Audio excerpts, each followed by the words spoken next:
And the video is it's pretty good. Wait, is this IGN? Are you sure? There it is. I think this was a really good video. What the IGN just had a great take. But was it actually a good take? When we talk about journalism, we want to believe that the writers and the companies behind them have the consumer's best interest at heart, telling them uncomfortable things that they might not want to hear, speaking truth to power, and letting the public make informed decisions while writing their articles in an ethical manner. But what happens when all these things conflict with the company's profit? On August 10th, 2023, on the back of the release of Baldur's Gate 3, Destin Legarie released a video on IGN's channel called Baldur's Gate 3 is causing some developers to panic. The video was released to wide praise from commentators saying that IGN finally made a great video. But what I'd say is they released the video to the same standards that they always release to. So what was so bad about this video? Didn't it criticize AAA companies? I'd say sure, there's good sentiment behind it, but every stage of it was done with no journalistic integrity, riddled with dishonest argumentation, and created misunderstandings about how the largest issues in gaming can actually be solved. So the main thing to understand about large media organizations is the incentives at play. The main goal of any company is to make money, otherwise they wouldn't be able to operate.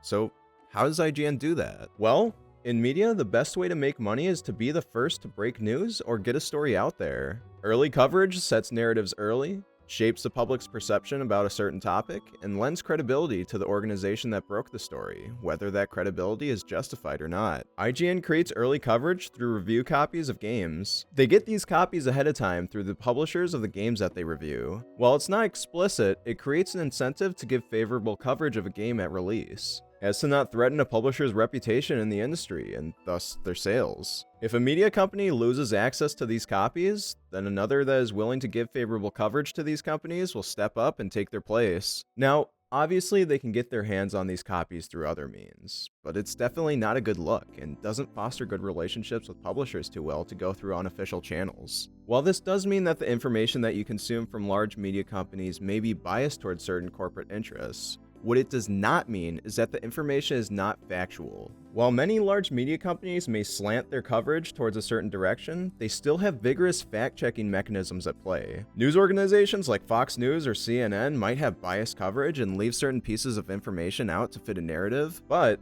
their coverage is largely factual, at least when it comes to the reporting and not the pundits. Everybody agreed that segregation was the worst thing this country ever did. For example, let's say that there's a business owner that has their store broken into, and the burglar was given a very light sentence. You might come away with the conclusion that the courts are too light on crime. However, let's say that this person was an employee of the business, but was fired as a result of being injured off the job and unable to work. The employee has a family to support, and mad at just being fired for unjust reasons, they rob the place and pawn the goods. They're found out and get a light sentence because this is their first offense. Now, while the actions that this employee took were not necessarily justified, they do become a lot more understandable when you view it through the lens of someone making a stupid decision while trying to get back at a shady business owner. Two stories of the same situation, all factual information, but the conclusions that are drawn from each are vastly different due to what information is included and what is not. People throw around the term fake news a lot, but what happens in these organizations is rarely ever fake news, but news that can be misleading sometimes depending on how it's reported. The lie is not in the information, but in the presentation of the information. When I criticize mass media, I'm pointing out incentive structures, not attacking their credibility.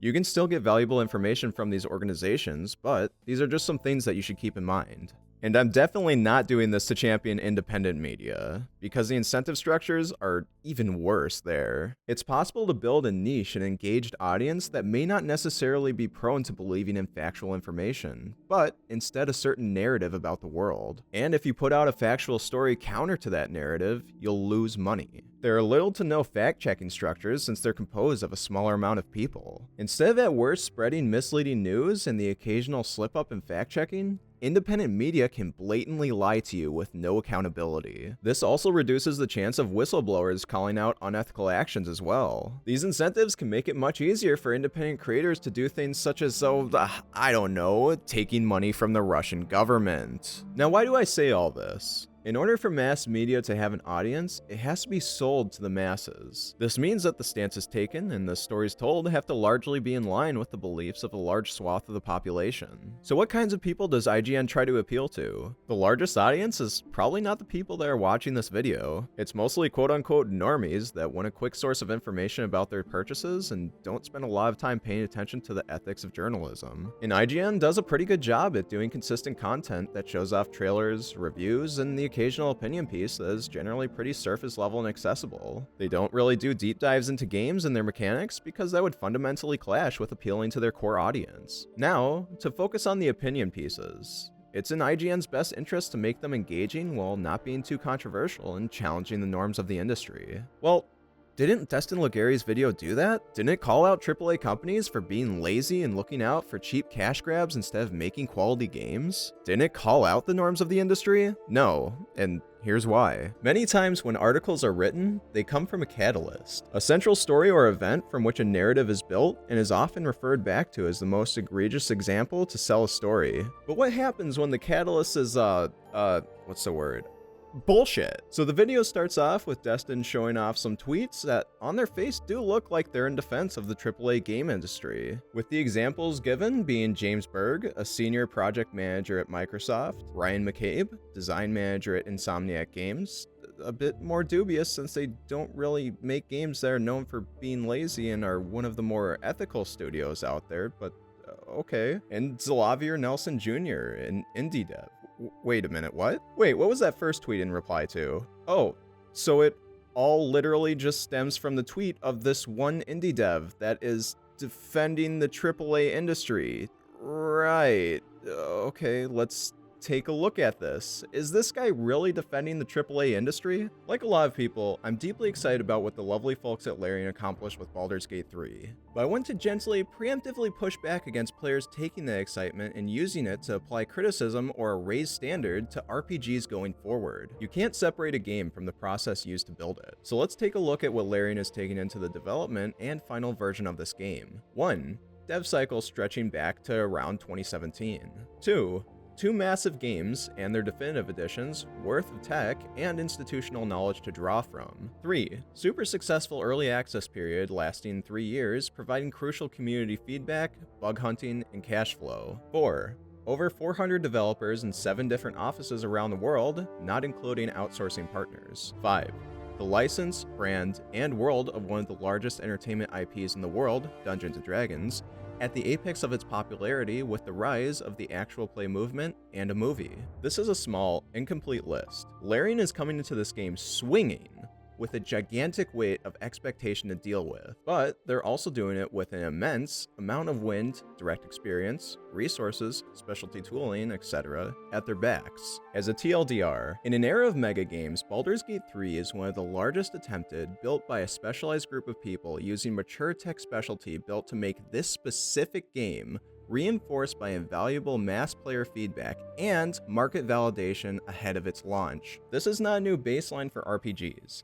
This is an anomaly. Trying to do the same thing in the same way, especially without the same advantages, could kill an entire group of studios. If they go as big or bigger with their next title, Larian themselves could die. That's the risk and reward of the mega game. We are an industry dangling elephants over cliffs, pointing at the ones that don't collapse under their own weight as indictments to the ones that do. So please, celebrate the achievement represented by Baldur's Gate 3. It looks like a massive amount of effort is about to pay off in a big way for one of the brightest voices in the medium. But if you shout that every RPG should be like this going forward, you have no excuse! You've not just missed the point, you've created the expectations and conditions to ensure that your favorite creators may never be able to give you the thing that you love ever again. Okay, it just sounds like that all he's saying is that when it becomes the standard to expect a Baldur's Gate 3 out of all games, every game that would have to be created would need to have huge budgets, experienced dev teams, and expensive licenses to give people what they want. It seems like he's not advocating leniency on AAA game developers, but instead is advocating for games with smaller scope,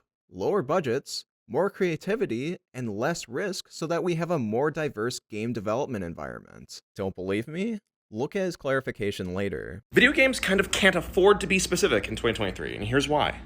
So over roughly the past 20 years, the games industry has seen a major change in the processes used to make games. Not just the graphical quality, not just the types of things we can achieve, but specifically how we achieve them.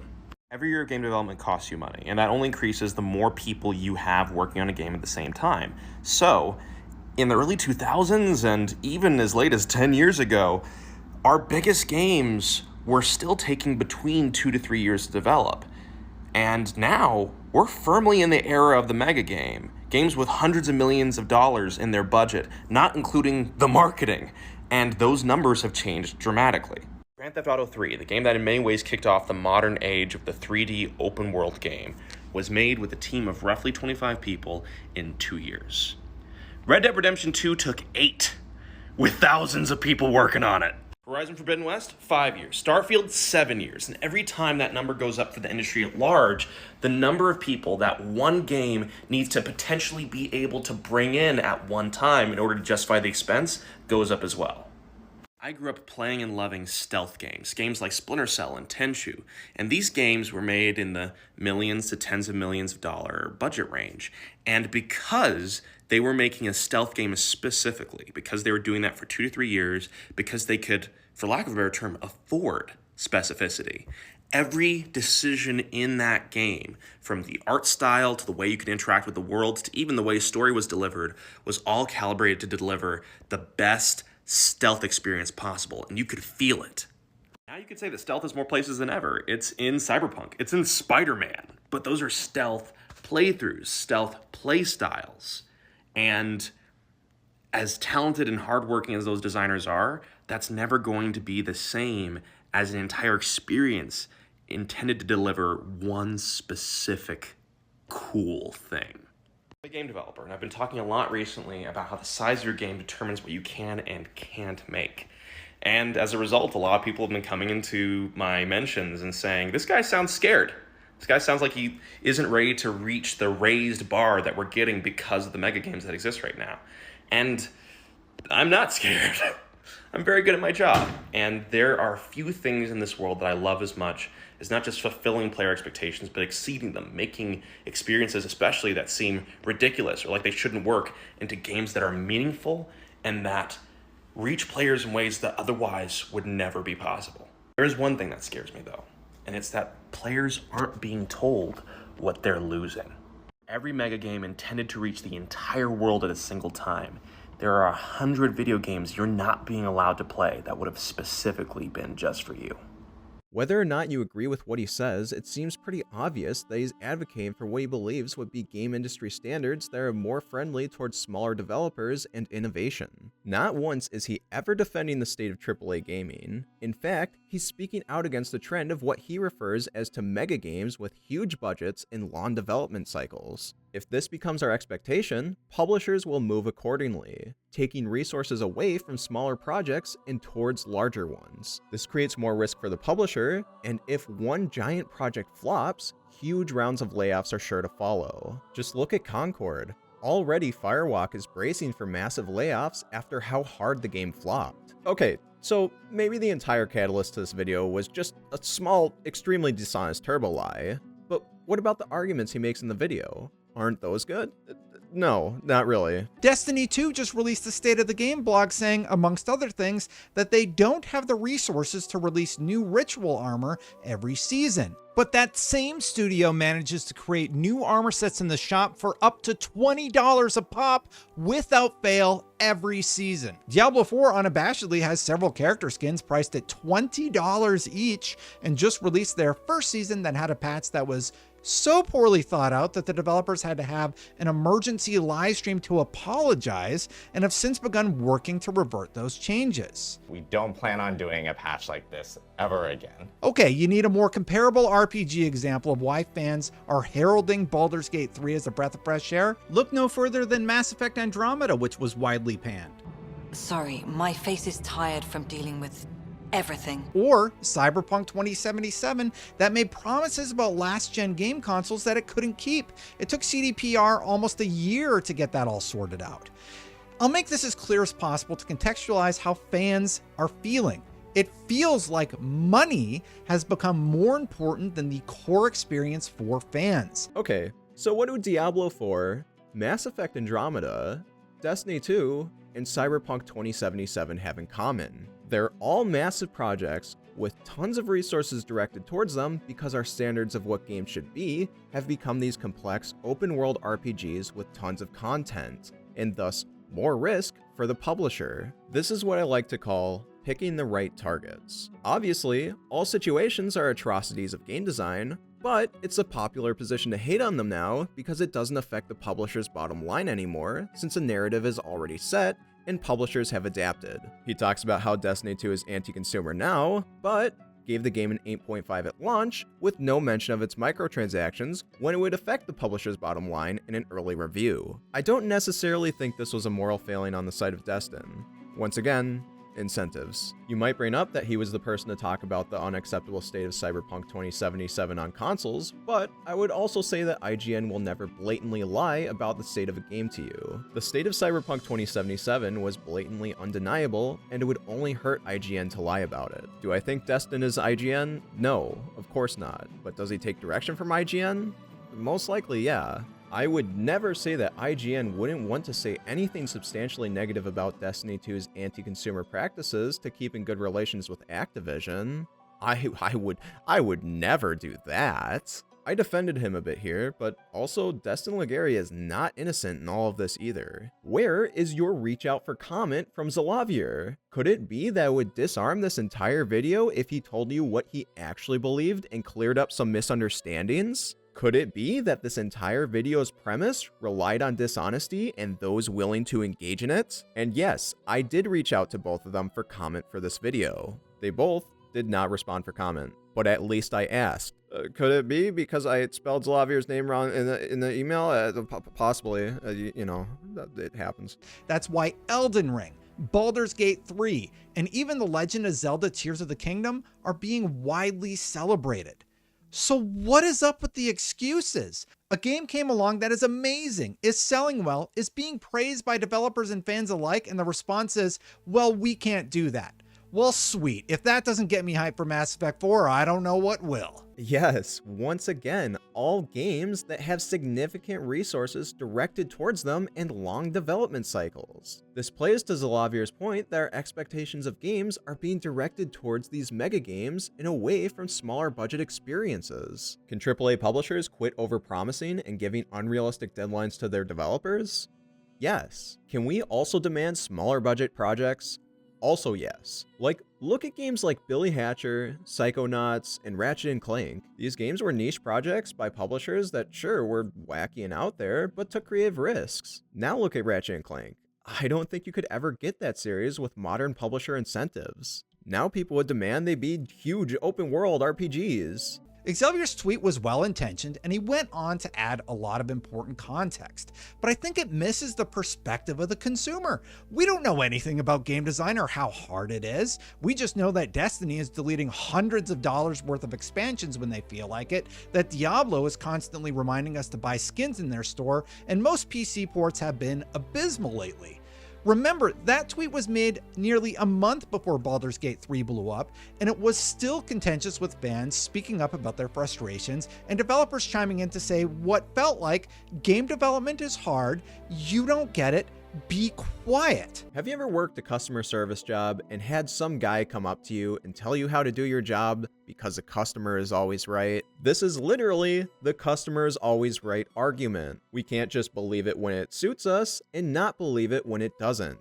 Maybe if we believe the customer can be wrong and stupid sometimes, we should apply that evenly. Because here's how the publishers see it. First off, consumers demand games not be more than $60. Second, consumers are demanding these massive games with tons of content. Third, when these games are not these massive titles, the price is expected to be around $30 to $40. Next, publishers have no check on making high-risk decisions like these massive games that can result in sweeping layoffs because their workers don't have representation. Lastly, engaged users spend a lot of goddamn money on microtransactions. So from the publisher's perspective, this is what you want. They see that they make the most amount of money if there's a $60 fee to funnel whales into in-game purchases. This means that the upside of selling a game that can appeal to a large amount of people and get them to buy microtransactions is really high, and the upside to selling a lower budget game that innovates and could potentially hit it big and sell a lot of copies is very low, since game prices haven't changed much per unit since the 1980s. And yes, we're going to go there. Let's talk about the price of games. So the most common argument in favor of prices being so low is the physical distribution argument. For the sake of the argument, I'll use the most unfavorable figures to me that I could find, and the argument will still be wrong. If you're not familiar, here's the example of their argument. What do you think of $100 plus games? So there's a couple of things that are really interesting about this. Back in the day, a Super Nintendo game was $69.95. That's how much Secret of Mana cost when it first came out. Let's go pull this up. Inflation calculator. And what year did Secret of Mana launch? August 6, 1993. And we're going to go from August 1993, and we'll go to April of 2024. And we're going to say $69.95. If you were to buy that Super Nintendo game today, in today's currency, it'd be $151.47. That would be the cost. Dramatically higher, right? But the reason they were so expensive back then is because of physical distribution. That's the reason. We don't have that anymore. You don't have to make a cartridge. You don't have to put it on a store shelf. You don't have to physically ship it. You don't have to do any of that. We have digital distribution. It costs nothing. I have sold tens of thousands of copies of Heartbound, and it has cost us nothing. So when we're looking at this versus that, it doesn't make sense. We can't even make a comparison there. Steam still takes 30%? No, they don't. When I make a Steam key, and that key is for a $10 game, and then I sell that on Humble Bundle, what is the percentage that Steam takes from me? 0%. Steam only takes 30% of the sales you have on the Steam platform. Only on the Steam platform. Further than that, if you have trading cards for your game, which you always do, you make those yourself. Very easy. Whenever one of those sells between one player and another, there's a community market fee. Steam gives the developer the community market fee. That ain't 30%. That's a lot less than 30%. Depending on how you strategize your sales, it's dramatically less than 30%. Does not charge you for the distribution of your patches or the game itself outside of that 30% cut. Isn't that literally pennies, though? No, no. Very funny. So the way that I look at this right now is this doesn't make sense. We live in a time of digital distribution, and the way that I see sales of games is like this. If it's $1, people see it as shovelware. If it's $3, they see it as an arcade game. $5 is a premium arcade game. $10 is an indie game. $20 is a premium indie game. Every time. And if it is a $70 game, it'll likely have MTX in it that will end up making it sell more than this every time. And the reason they add those MTX is because game development costs have gotten so insanely out of hand that they're basically required to add microtransactions in any game, first player or single player, multiplayer, whatever. Is anybody else tired of this? Like, everybody just buys this stuff, but I just don't. So let's do the math. On a digital copy of a third-party game sold on a digital storefront, the industry standard cut generally seems to be about 30%. That means that a $60 digital copy of a game will generally net the company $42 per unit sold. Not too bad. Now, let's take a look at physical copies of games if their price went up with inflation. So, we'll use that Secret of Mana figure. It was relatively hard to find the numbers, but it generally seems like physical distribution costs around 50 to 55% of the game's price. The sources that I found were from a website that claims to be an industry insider, but doesn't really cite any sources, and the other is from a games industry speech from a guy that doesn't have a working website anymore. However, the article was written by the Los Angeles Times, which seems to be a pretty factual organization. So take that as what you will, but they were the only numbers that I could really find. If anyone can find better numbers that are from a more reliable source, post in the comments. I'll pin a comment with any corrections. However, these costs are generally broken up into the retailer cut, which is around 25%, licensing, which generally runs around 11.66%, manufacturing, which runs around 6.66%, and finally returning unsold inventory, which generally runs another 11.66%. All this for a grand total of 55% of the game's cost to physically distribute it. Now, we could see that manufacturing would be a fixed cost, because whether the game is $60 or $600, the manufacturing wouldn't really change. However, I can see the argument that as games become more expensive, consumers would expect more value in some form, and that could come partly in the packaging. With the $151.47 figure multiplied by 0.45, that means per physical copy, publishers would make $68.16. So unless digital storefronts are taking a negative 15% cut, I don't really see how the switch to digital has made publishers more money per unit. Now, we can make the argument that over $151 per unit, you'll probably sell less copies, but we don't even get to that point in the conversation where we can talk about the optimal price point, because apparently there's nothing at all ever wrong about games costing $60. Also, physical copies of games are still sold. According to Nintendo, 50.2% of sales are digital. And for Sony, that number is 70%. I wasn't able to find any numbers on Microsoft, but since they push digital so much, I wouldn't be surprised if that number was hitting 80% or higher. If we combine 50.2% for Nintendo, 70% for Sony, a theoretical 80% for Microsoft, and was probably near 100% for PC, we get 75.05% being digital, or 83.33% if you don't include Nintendo, since a lot of AAA games don't release on Switch. If we take the proportion of games sold digitally to physically, for argument's sake, let's just take those two percentages and average them out, but round up to 80% because I'm lazy, we get publishers taking home about 65% of the value per copy on average. So it ends up looking like $39 per unit instead of $42 for their revenue. This is to say nothing of the fact that game development has become way more expensive. For a AAA title, you now have to have professional voice acting, motion capture, much more expansive scope in games, which is usually an open world, and directors for the acting. All of this, back in the 90s, was just some dipshit guy voice actor, some dipshit girl voice actor, and a guy for everything else that you paid in crack and antipsychotic medication. All while the devs were hitting the bong in the back room. Yes, obviously we have more tools nowadays to make certain jobs in game development more efficient and less expensive, but if we want to address any of the issues in AAA gaming, we have to at least acknowledge reality. That is that, 1, customers are kinda dumb and expect games to cost the same number amount that they were in the 90s, and smaller games to cost $30 to $40. 2, games are way more expensive to develop, take longer to develop, and require a much wider array of skill sets to develop. 3, once again, the customer is not always right. Are a lot of CEOs and publishers demons? Yes. But how many people do you know that when you ask them to play a game with you, they don't want to spend the $60, but just talk to you the other day about spending $150 on their Gunnar Gotcha game? I'm not even really saying that AAA games should cost more than $60, but if you see the occasional game like A Hat in Time, In Sound Mind, or Ori and the Blind Forest, maybe consider that our expectation that these games should be under $40 is kinda, well, stupid and wrong. Somehow, it's normal that we see these games that are creative and pushing the medium in a positive direction, but we still think that Destiny 2 should cost more than they do. Cue the quote of some indie devs saying that they're happy with the price that their game costs, even though you'll crucify the first indie dev that will say that their game should cost more. The consumer created this environment. People get mad at Vampire Survivors raising their price from $3 to $5, but don't give a second thought about spending that amount or more at a meal at a gas station. If everyone wanted innovative games that were as creative as they were back then, companies would switch course tomorrow. But we don't want that, and publishers know it. Also, people seem to be using the fact that Larian is a big studio against them, the fact that they had a long development cycle against them. Really?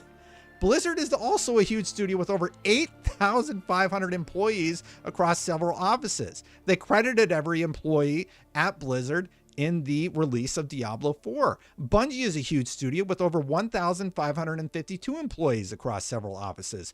BioWare is a huge studio with over 500 employees across several offices. And Larian is also a large studio with over 400 employees across several offices. All of them have established beloved IPs with a ton of lore to pull from. All of them have a lot of money to make video games.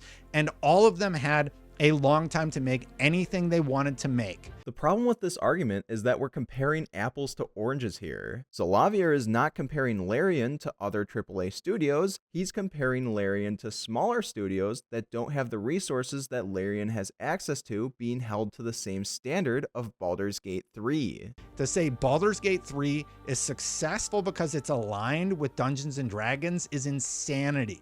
You think 800,000 Steam players are playing a game called Baldur's Gate 3 because of Dungeons & Dragons? No. It's clearly gone far beyond that audience.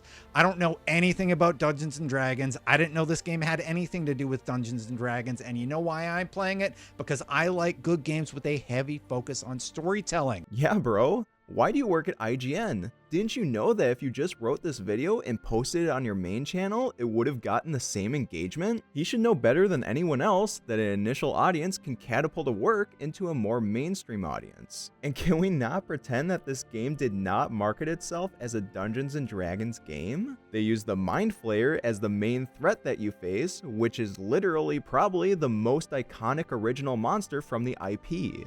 Next, yes, Baldur's Gate 3, you know, that extremely successful franchise that sold millions of copies that RPG enjoyers have in the back of their mind. There's no possible way that that name would contribute to its success or anything. And having most of the balancing of your game taken care of because you're using a variant of the 5e rule set that has been playtested for almost a decade now? Nah, that shit didn't matter either, man. I'm not discounting the massive amount of passion and skill that went into the creation of the game, but let's not imply Larian didn't have anything going for them.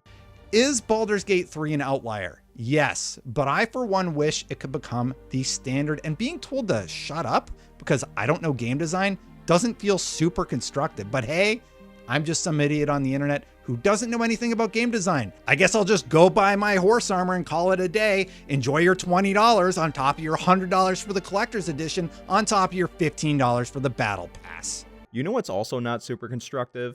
Misrepresenting arguments so that you can farm engagement on the internet while not really saying anything that helps anyone. My problem with this video is that the average viewer is going to walk away not ever having their beliefs challenged or have any solutions that they're pushed towards. They get their daily dose of complaining on the internet, IGN walks away with their bag, they don't talk about anything political because God forbid they alienate their audience in pursuit of actual change. Corporations get bad press of their game that is either already at the end of its life cycle or that has already had bad press and there's nothing that can really be done about that, and they walk away with their bag too. But hey, we really took it to the man, didn't we? So before I start this section, you should probably know my biases. I'm a registered Democrat in the state of Minnesota, I'm a current union member, and I hate consumers. Okay, that last one was a joke. I hate corporations too. God, I'm so brave. When it comes to corporations making a cheap buck, how are we losing the battle on what is the modern day Joe Camel of gambling? How are we not able to act to get legislators to put age limits on games that essentially sell an in-game casino to children? Instead of looking up and calling our local legislators, we complain on the internet about loot boxes. Such is life. Maybe you should change that. Maybe you'd see more creativity in games if publishers weren't able to make money off of what is essentially selling gambling. If one state creates age restrictions, I'm sure there would be more to follow. Also, maybe consider being willing to pay more for games made by smaller studios. If we don't like the current state of corporations with unchecked power, uninspired developers that have been broken down by poor working conditions, and sweeping layoffs due to the poor decisions of the executives, wouldn't it be good to have some check on this power? Say, collective bargaining. Already, unions such as SAG-AFTRA and IATSE are turning their eye towards the video game industry and how it has no worker protections. There is no check on the industry training AI with their employees' works, no check on the insane crunch time that workers endure, and no check on the irresponsible actions of publishers that may result in massive layoffs. But hey, giving the order was very, very hard for them. If we have workers that are more passionate and treated well at their jobs, it will result in a more passionate project from the teams, as well as better creative control for the studios. In the description, I'll link some funds that help workers on strike in the entertainment industry, as well as some union resources in case you need help to go on strike. Also, volunteer for and elect people at the local, state, and federal level that support worker protections. If you're in the US, you have a choice this November between voting for the administration that has been fighting for workers' rights and the guy that was recently on a call with Elon Musk talking about how based union busting was. I mean, I look at what you do. You walk in and you just say, you want to quit? They go on strike. I won't mention the name of the company, but they go on strike and you say, that's okay, you're all gone. You're all gone. So every one of you is gone, and you are the greatest. You would be very good. Oh, you would love it. My problem with most games journalism is that the conversations that are had are largely unproductive, with everyone finger-wagging at corporations expecting them not to be evil. That's not going to happen, my dude. They will always follow the money, no matter how shameless it is. Public pressure rarely works, and boycotts never work. What does work is real institutions in place that are able to control their influence and power. I'm not saying that all the solutions I put forward are going to fix everything about the games industry, but it's a start. The fight for change is always going to be hard. The solutions aren't simple, and it's going to take a lot of work. If someone tells you otherwise, they are taking advantage of you. I'm not trying to present myself as this guy that has all the answers to everything wrong in the world. All I ask is you don't take everything you see at face value and maybe challenge some beliefs. If something sounds maybe kind of a little off, you should probably look into it. If you're a worker that hates the conditions you're in, I'll never tell you what to do with your life. I know what it's like to lose a job and have to struggle to pay your bills. It takes a lot of courage to stand up and improve your situation. But if you don't, you'll just get what you've always gotten. If you want to create real change, you'll have to get involved. You'll have to make people uncomfortable. And you'll have to stand up for what you believe in.